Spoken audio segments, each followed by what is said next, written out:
नमस्कार दोस्तों, मैं हूं पंकज कुमार और आप देख रहे हैं राजस्थान न्यूज। चलिए जानते हैं राजस्थान की 50 फटाफट बड़ी खबरों को सिर्फ 10 मिनट में। आप इस वीडियो को कहां से देख रहे हैं हमें कमेंट में जरूर बताएं और इस वीडियो को लाइक कर दीजिए।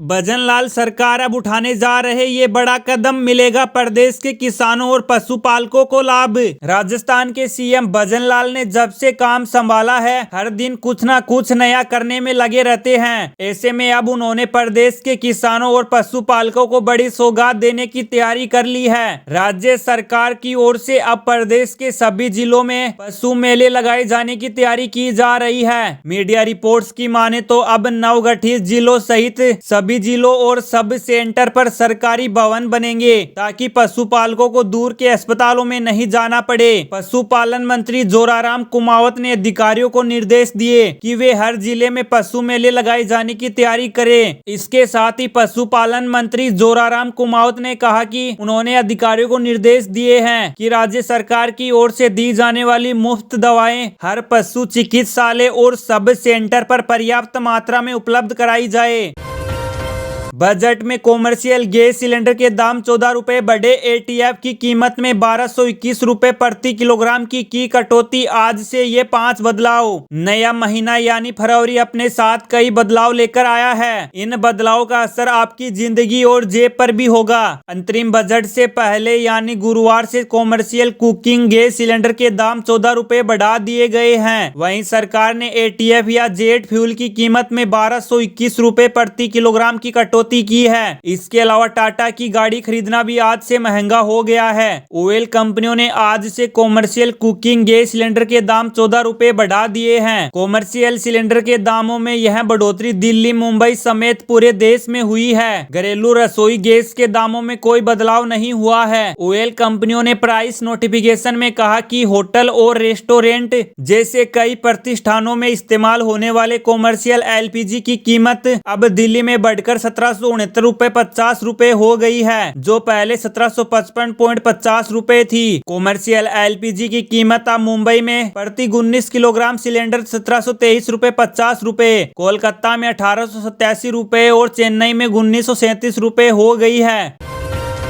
सचिन पायलट बोले, विपक्षी पार्टियों के नेताओं पर झूठा केस लगाकर उनका चीरहरण किया जा रहा। सचिन पायलट मीडिया से रूबरू होते हुए कहा कि यह अंतरिम बजट था, लेकिन जो भाषण वित्त मंत्री महोदय ने दिया वो मुझे एक चुनावी भाषण लगा। अगर अपनी सरकार का गुणगान ही करना है तो वो हर सभा में भाजपा के नेता करते हैं। मुझे उम्मीद थी कि अंतरिम बजट में भी ऐसे कदम ले सकते थे, उससे लोगों को राहत मिलती। ना तो उसमें महंगाई कम करने के उपाय बताए ना रोजगार पर ध्यान केंद्रित किया गया है। ले देकर सिर्फ अपना गुणगान किया गया है और अपनी पीठ थपथपाई है। पायलट ने कहा कि पूरे इस भाषण में कुछ ऐसा निकल कर नहीं आया है। देश में 1 फरवरी से लागू हुए ये बड़े बदलाव आप पर भी डालेंगे सीधा असर। 1 फरवरी है और उसके साथ ही आज से कई नियमों में बदलाव भी हुआ है जो आपकी जेब पर भी असर डालेगा और इनमें कई लोगों को राहत भी मिली है तो कहीं तो तगड़ा झटका भी लगा है। तो आइए जानते हैं आज से हुए बदलावों के बारे में जो आप पर कैसे असर डालेंगे। आईएमपीएस मनी ट्रांसफर 1 फरवरी 2024 से बड़ा बदलाव ऑनलाइन मनी ट्रांसफर से संबंधित है। इसके तहत यूजर्स केवल रिसीवर के मोबाइल नंबर और बैंक अकाउंट का नाम जोड़कर आईएमपीएस के जरिए पैसे ट्रांसफर कर पाएंगे। जब आईएमपीएस कोड की जरूरत नहीं होगी। एनपीएस विड्रॉल के नियम बदले। इसके साथ ही पेंशन फंड नियामक और विकास प्राधिकरण ने 1 जनवरी में एक मास्टर सर्कुलर जारी किया था जिसमें एनपीएस के तहत निवेश किए गए धन की आंशिक निकासी के लिए दिशा निर्देश दिए गए थे। अब नए नियमों के अनुसार पेंशन निकाय ने स्पष्ट किया है कि ग्राहक केवल अपने घर की खरीद या निर्माण के लिए आंशिक निकासी कर सकते हैं। देश में 77 लाख राशन कार्ड धारक तुरंत कर ले ये काम वरना बंद हो जाएगा फ्री राशन।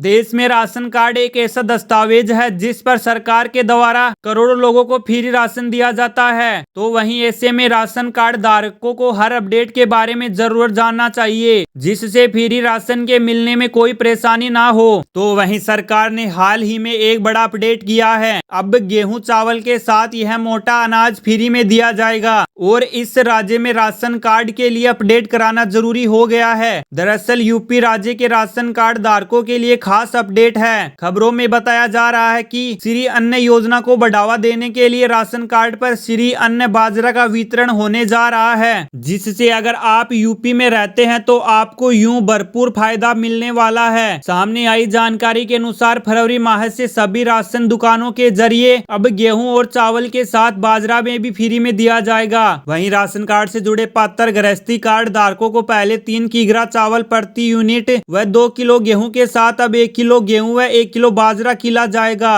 चावल 3 किग्रा प्रति यूनिट ही दिया जाएगा। जयपुर लिटरेचर फेस्टिवल आज से शुरू, दिया कुमारी ने किया उद्घाटन, कहा जनता का राहत वाला बजट। गुलाबी नगरी जयपुर में जयपुर लिटरेचर फेस्टिवल का आयोजन किया जा रहा है। उद्घाटन के पहले दिन फेस्टिवल में देश की कई हस्तियां ने भाग लिया। शुभारंभ के मौके पर उप मुख्यमंत्री दिया कुमारी मौजूद रही। उप मुख्यमंत्री दिया कुमारी ने दीप प्रज्वलन कर कार्यक्रम का शुभारंभ करा। उद्घाटन समारोह के दौरान पूरा परिसर शंखनाद से गुंजायमान उठा। कार्यक्रम में जयपुर ही नहीं देश के अनेक साहित्यकार भाग ले रहे हैं। 550 से अधिक वक्ता फेस्टिवल में भाग ले रहे हैं। इसी के साथ कई पुस्तकों का विमोचन भी किया जा रहा है। अब आम लोगों को फ्री मिलेगी 300 यूनिट बिजली। बजट में केंद्र सरकार ने किया बड़ा ऐलान। बजट 2024 में प्रधानमंत्री सूर्योदय योजना का जिक्र हुआ और वित्त मंत्री निर्मला सीतारमण ने बताया कि इस योजना के तहत जिन लोगों के घरों पर सोलर सिस्टम लगेगा उन्हें 300 यूनिट तक बिजली मुफ्त दी जाएगी। इससे पहले प्रधानमंत्री नरेंद्र मोदी ने अयोध्या में राम मंदिर उद्घाटन के ठीक बाद इस योजना का ऐलान किया था। साथ ही अधिकारियों के साथ बैठक की थी। प्रधानमंत्री सूर्योदय योजना के तहत देश भर के 1 करोड़ घरों पर रूफटॉप सोलर पैनल लगाए जाएंगे। प्रधानमंत्री सूर्योदय योजना का लाभ देश के गरीब और मध्यम वर्ग को मिलेगा। इस योजना को लेकर प्रधानमंत्री नरेंद्र मोदी ने खुद एक्स पर पोस्ट किया था, जिसमें उन्होंने बताया कि इस योजना से ऊर्जा के क्षेत्र में आत्मनिर्भर बनेगा भारत। बजट पेश करते हुए वित्त मंत्री निर्मला सीतारमण ने प्रधानमंत्री सूर्योदय योजना का जिक्र किया और बताया कि ऊर्जा क्षेत्र पर सरकार जोर दे रही है। सरकार ने दी लोगों को राहत, फास्टैग केवाईसी अपडेट करवाने की तारीख में हुई बढ़ोतरी। अब ये है लास्ट डेट।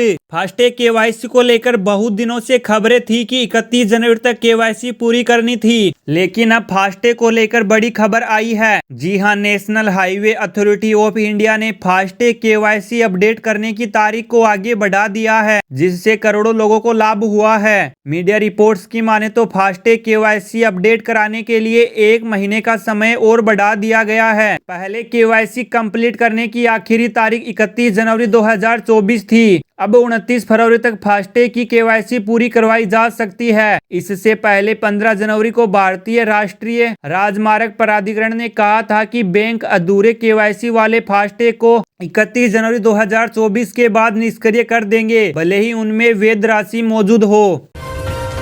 सीएम शर्मा ने किया स्टोन मार्ट का शुभारंभ, कहा राजस्थान के पत्थरों की दुनिया में अलग पहचान। मुख्यमंत्री भजनलाल शर्मा ने जयपुर के सीतापुर में जेईसीसी सभागार में स्टोन मार्ट 2024 का उद्घाटन किया है। 12वें स्टोन मार्ट के उद्घाटन समारोह को संबोधित करते हुए उद्योग एवं वाणिज्य मंत्री कर्नल राज्यवर्धन सिंह राठौड़ ने कहा है, राजस्थान के स्टोन उद्योग को अंतर्राष्ट्रीय स्तर पर पहचान दिलाने के लिए पीएम नरेंद्र मोदी के विकास की तर्ज पर व्यवसाय का विकास कर राजस्थान के पत्थरों के अंदर अब प्राण भरने हैं। समारोह को संबोधित करते हुए मुख्यमंत्री भजनलाल शर्मा ने कहा कि राजस्थान के पत्थरों ने शुरू से ही देश और दुनिया में अपनी विशेष छाप छोड़ी है। अब इन डॉक्यूमेंट के बिना भी बनेगा आपका आयुष्मान कार्ड, मिलेगा 5 लाख तक का मुफ्त इलाज। केंद्र से लेकर प्रदेश तक की सरकारें लोगों के स्वास्थ्य के लिए कई योजनाएं चलाती है। इनमें से ही एक योजना है आयुष्मान भारत योजना, जिसमें लोगों को 5 लाख तक का मुफ्त इलाज मिलता है। अब केंद्र के अलावा कई प्रदेश की सरकारें भी इसे चला रही है। ऐसे में आयुष्मान कार्ड बनवाने के लिए कई डॉक्यूमेंट की जरूरत पड़ती है। ऐसे में कई लोग डॉक्यूमेंट के बिना इसका फायदा नहीं उठा पाते हैं। इस समस्या को देखते हुए उत्तराखंड सरकार ने बड़ा फैसला लिया है। खबरों की माने तो जिन लोगों के राशन कार्ड नहीं बन पा रहे हैं, उनकी समस्या के समाधान के लिए आधार कार्ड या परिवार रजिस्टर की नकल से आयुष्मान कार्ड बनवाने पर विचार किया जा रहा है।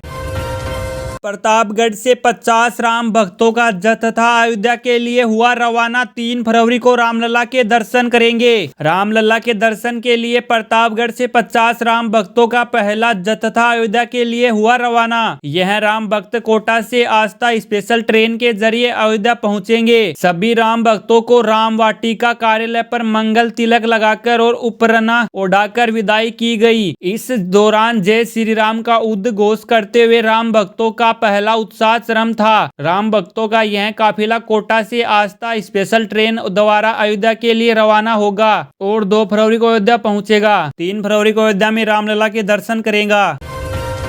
हिजाब विवाद पर बाल मुकुंद आचार्य ने दिया बड़ा बयान, सुनेंगे तो रह जाएंगे आप भी हैरान। जयपुर के हवा महल से भाजपा विधायक बाल मुकुंद आचार्य एक प्रोग्राम में स्कूल हिजाब पर बयान देकर विवादों में गिर गए हैं। ये मामला विधानसभा में भी गूंज चुका है। तो अब इस मामले में विधायक बाल मुकुंद आचार्य ने आरोपों पर पलटवार किया है। उन्होंने कहा कि उनके खिलाफ जो विरोध प्रदर्शन हो रहा है वो राजनीति से प्रेरित है। मीडिया रिपोर्ट्स की माने तो बाल मुकुंद आचार्य ने कहा कि कुछ लोग जिनके पास कोई मुद्दा नहीं वो इसको हवा दे रहे हैं। उन्होंने मीडिया को बताया यह विरोध कुछ लोगों द्वारा किया गया था जो राजनीति कर रहे हैं। मैंने लड़कियों से बात की और उनके साथ अच्छी बातचीत हुई।